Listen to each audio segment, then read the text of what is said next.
Hey, Brian from Garage Mahal. If you have a outlet issue where you just don't have enough plugs, I know in my bathroom I have like a 2 plug outlet that is just sitting there unused or underused just because I can't plug enough things into it.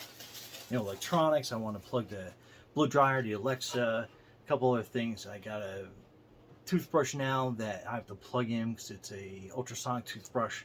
But anyway, this gives you a nice option to add a bunch of little plugs.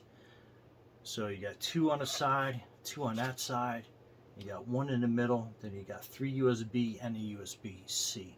So, and then that is how it's going to plug into your outlet. And it's got the extra little plastic grounding cable to make it nice and sturdy.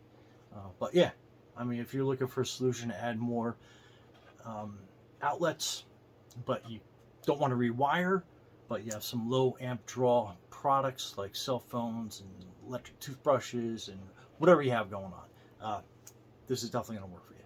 Anyhow, Brian from Garage Mahal, thanks for watching and be safe out there.